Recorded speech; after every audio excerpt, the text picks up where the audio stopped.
साथियों नमस्कार। कैसे हैं आप सभी? आशा करता हूं बहुत ही अच्छे होंगे और जल्द से जिंदाबाद होंगे। तो कल मैंने इस चैनल के माध्यम से आपको कट ऑफ बताने की कोशिश की थी, जो कि 99% सटीक बैठने के चांस हैं। ठीक है, आपकी जो कट ऑफ है हूबहू इसी के आसपास देखने के लिए मिलने वाली है। या तो आपको इससे 5 नंबर नीचे ऊपर देखने के लिए आपको कट ऑफ मिलेगी। तो कुछ बच्चों का क्वेश्चन था कि आपने कट ऑफ जो है इतनी कम क्यों लगाया, कम नहीं जा सकती, 200 प्लस जाएगी या 210 प्लस जाएगी। कुछ बच्चों के क्वेश्चन हैं। तो मैं आपको बता दूं कि एक तो इसमें ज़्यादा कंपटीशन भी नहीं है। एक सीट पर लगभग 54 बच्चे हैं जो कि फाइट कर रहे हैं। ठीक है, 54 बच्चों में से किसी एक को एक सीट दी जाएगी। तो इसमें कट ऑफ कम जाने के कारण ये है कि इसमें जो वैकेंसी में 3 साल की छूट मिली हुई थी। ठीक है, 3 साल की छूट मिलने के बाद जो कुछ कैंडिडेट इसमें ऐसे भी हैं जो कहीं ना कहीं पर जॉब कर रहे थे और जॉब छोड़ने के बाद वो इसकी तैयारी में आए हैं। ठीक है, तो उनकी मात्र 6 महीने की तैयारी है।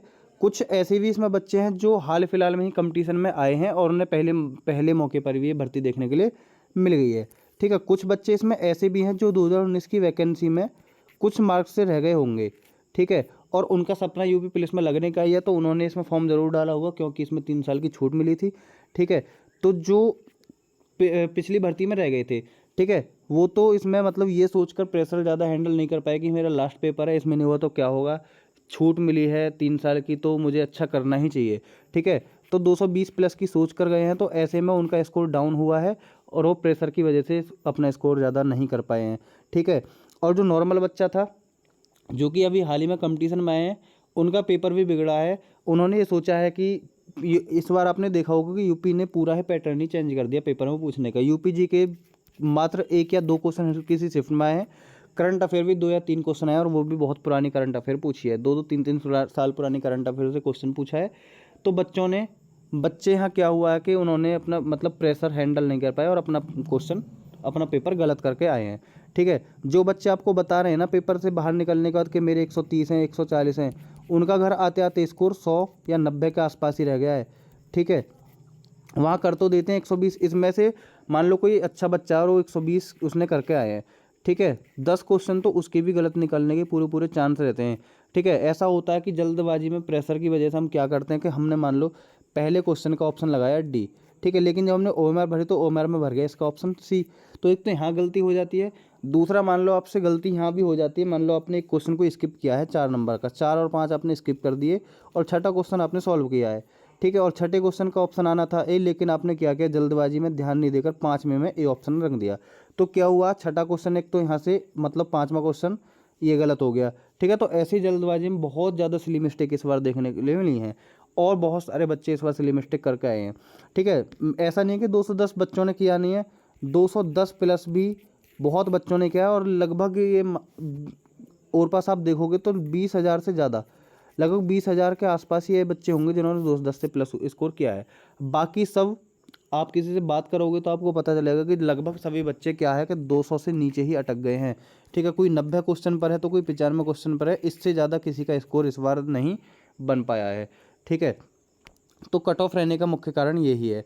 ठीक है, आपकी जो कट ऑफ है एक्सपेक्टेड कट ऑफ बताई थी मैंने, एक्सपेक्टेड जो कट ऑफ बताई थी मैंने आपको बताई थी जनरल के लिए बताई थी कि कोई भी बच्चा यदि 185 से 190 रो स्कोर है उसका, ठीक है, 185 से 190 के बीच अगर किसी का रो मार्क्स बन रहा है तो वो अपने फिजिकल की तैयारी में लग जाएं। ठीक है, क्योंकि रिजल्ट आने के बाद आपको जितना टाइम लगेगा ना, केवल 2 से ढाई महीने, 2.5 से या 3 महीने, बस आपको रिजल्ट तैयार करने में ही इतना टाइम दिया जा रहा है। ठीक है, रिजल्ट तैयार करने में ही टाइम लग रहा है। उसके बाद तो ये बहुत ही जल्दी फिजिकल की तैयारी में है और फिजिकल होती है इसका मेडिकल कराने की चक्कर में है। बहुत जल्दी प्रक्रिया में यूपी पुलिस इस बार है कि बहुत जल्दी भर्ती पूरी की जाए, क्योंकि इन्हें अभी 40,000 और पद निकालने हैं, 10,000 पीएससी में आने और साथ ही साथ एसआई में भी वैकेंसी आनी है, तो ये बहुत जल्दी कर रहे हैं। ठीक है, तो ऐसा ना हो कि आपका फिजिकल लिस्ट में नाम आ जाए और आपको फिर आप पर फिजिकल पास ना हो पाए। तो जिस किसी भाई के 185 90 के बीच जनरल में है तो अपने फिजिकल तैयार कर सकता है। ओबीसी यदि 178 से 183 है तो फिजिकल वो भी अपना तैयार कर सकता है। ईडब्ल्यूएस 180 से 185 फिजिकल तैयार कर सकता है। यदि एससी में किसी के 162 से 68 मार्क्स बन रहे हैं तो वो अपनी फिजिकल तैयारी में लग सकते हैं। और एसटी यदि 145 से 152 के बीच हैं तो वो भी अपने फिजिकल की तैयारी में लग सकते हैं।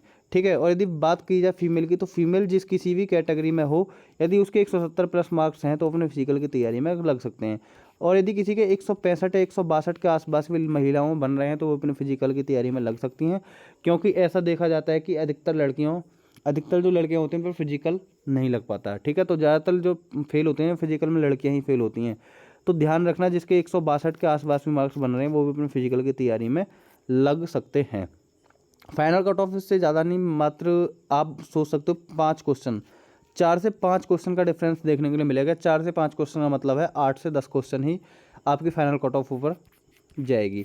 ठीक है। और कुछ बच्चे ये सोच रहे होंगे नॉर्मलाइजेशन में ज़्यादा फ़ायदा मिल जाएगा, 30 नंबर मिल जाएंगे, 40 मिल जाएंगे। तो आपको पता होगा 2019 में 4 शिफ्ट में टोटल एग्जाम हुआ था, जिसमें से क्या हुआ था, 2 शिफ्ट कैंसिल हो गई थी। ठीक है, और 2 शिफ्ट कैंसिल नहीं होती। तो जो दो शिफ्ट वो थी जो कैंसिल नहीं होती, उन बच्चों को 40-40 नंबर का फ़ायदा मिला था। ठीक है, सबको नहीं मिला था, केवल जो 2 शिफ्ट कैंसिल नहीं हुई थी उन्हें 40-40 नंबर मिला था। तो इस बार ऐसा नहीं होगा कि 40 नंबर किसी को मिल जाएँ। ठीक है, और यदि 40 किसी को मिले तो सभी शिफ्टों में मिलेंगे, ऐसा नहीं है कि किसी एक शिफ्ट में 40 नंबर मिल जाए और दूसरी शिफ्ट में नहीं मिले। हाँ, इतना ज़रूर हो सकता है कि 23, 24 और 25 वालों को थोड़ा सा ज़्यादा फ़ायदा मिल सकता है देखने के लिए, क्योंकि इन्हें पैटर्न के बारे में बिल्कुल भी नहीं पता था। ठीक है, 23 तारीख वाला जो फर्स्ट शिफ्ट में बच्चा बैठा जाके, उसे बिल्कुल आइडिया नहीं था कि पेपर किस लेवल का पूछा जाएगा, क्या पैटर्न चेंज हुआ है। ठीक है, और मान लो जो 23 की सेकंड में था वो भी इतनी जल्दी किसी पैटर्न को तैयार नहीं कर पाता। मान लो उसने पैटर्न देख तो लिया, लेकिन वो इतनी जल्दी नहीं देख पाता कि क्या पैटर्न आता क्या है। तो इसमें 23 तारीख की सेकंड शिफ्ट में नॉर्मलाइजेशन मतलब 23 की फर्स्ट और सेकंड दोनों में ज़्यादा अंतर रहने वाला नहीं है। ठीक है, लेकिन जो 30 और 31 को एग्जाम हुए हैं इनको तो पूरा पैटर्न पता था कि इस बार इस पैटर्न पर एग्जाम पूछा जा रहा है, तो इन्हें थोड़ा सा कम फ़ायदा देखने के लिए मिल सकता है। ऐसा नहीं है कि बहुत ज़्यादा अंतर मिलेगा। ठीक है, 5 से 10 नंबर तक का अंतर देखने के लिए मिल सकता है। तो मिलते हैं नेक्स्ट वीडियो में, तब तक के लिए जय हिंद, नमस्कार, धन्यवाद।